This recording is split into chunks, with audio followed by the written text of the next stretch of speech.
તારીખ 5 ઓગસ્ટના રાત્રે 5 જાન્યુઆરી નરોડામાં હંસપુરા સર્કલ નજીક વિશાલ એમ્પાયર કોમ્પ્લેક્સમાં એક ક્રિશા સ્પા ત્યાં કાર્યરત છે. ત્યાં આવીને 5 માણસોએ એક વિક્ટિમ દશરથ મીનાને સાથે મારપીટ કરી અને એમને ત્યાંથી બારીથી નીચે ફેંકી દીધું, જેને કારણે એની મૃત્યુ થઈ ગઈ. આ બનાવની જાણ થતાં પોલીસ તુરત સ્થળ પર પહોંચી ગઈ અને માનનીય સીપી સરના માર્ગદર્શનમાં અમદાવાદ શહેર પોલીસ દ્વારા અલગ અલગ ટીમો બનાવીને અલગ અલગ દિશાઓમાં તપાસ કરવામાં આવે અને ગણતરીના કલાકોમાં આ 5 પૈકી 4 આરોપીઓને પોલીસે પકડીને ગુનાને શોધી કાઢ્યો છે. સાહેબ, આરોપીઓના નામ શું છે અને આરોપીઓની પૂછપરછ દરમિયાન હકીકત શું સામે આવી છે કે કયા કારણોસર આ હત્યા કરવામાં આવી?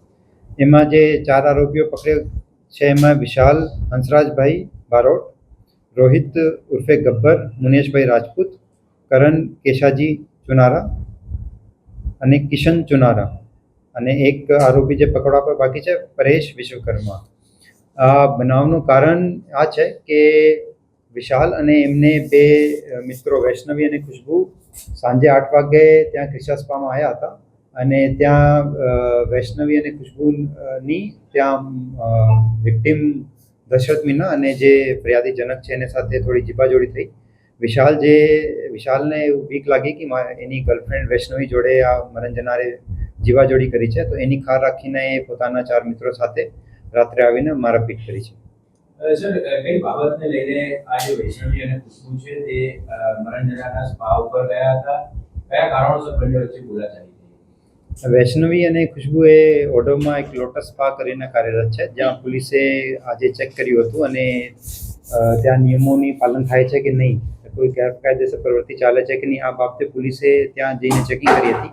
પણ એમને એવું લાગતું હતું કે ભાઈ આ જે પોલીસને ઇન્ફોર્મેશન આપીને રેડ કરાવનાર જે વ્યક્તિ છે એ જનક અને જે વિક્ટિમ દશરથ આ 2 લોકો છે, તો એના કારણે અહીંયા આવીને એને સાથે જીવાજોડી કરી હતી.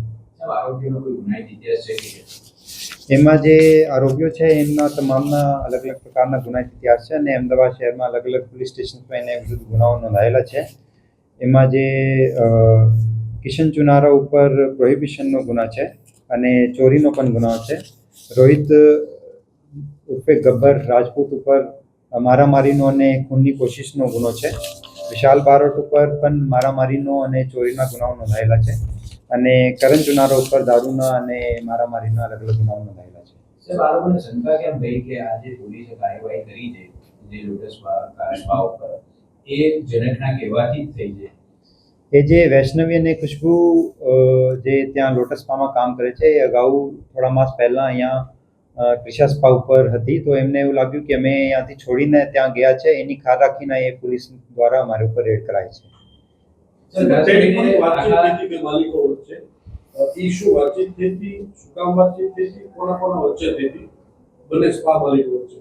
એ બંને વચ્ચે વાતચીત એવું આ બાબતમાં થઈ હતી, જ્યાં જે લોટસ સ્પાના જે માલિક છે એવું કહેતા હતા કે તમે અમારા ઉપર રેડ કરાઈ છે. આ ફક્ત એમના એક વચ્ચે જે એક મંદુક જેવું કહી શકાય કે ભાઈ એને ઉપર રેડ થઈ અને એને એવું લાગ્યું કે આ જે જનક છે એ રેડ કરાઈ છે, તો એના લીધે આ બંને વાતચીત કરી હતી.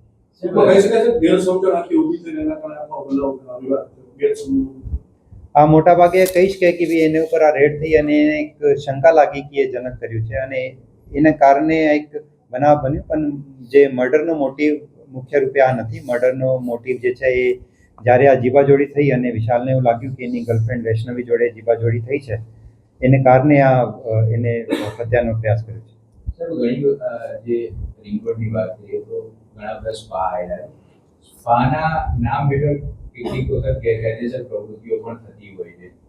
આ તમામ જે કાર્યરત સ્પા છે એની ઉપર એક જાહેરનામા મુજબ આ તમામે રજીસ્ટ્રેશન પણ કરાવવાનું હોય છે અને એને સમયાંતરે પોલીસે ચેક કરે છે, સમયાંતરે કેસો પણ કરે છે.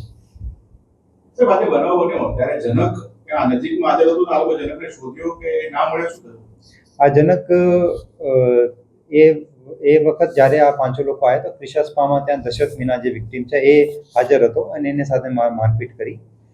એ વખતે જનક એ જગ્યા ઉપર હાજર ન હતો, જેને કારણે એને સાથે એ વખતે કોઈ બનાવ નથી બન્યો. Okay, thank you.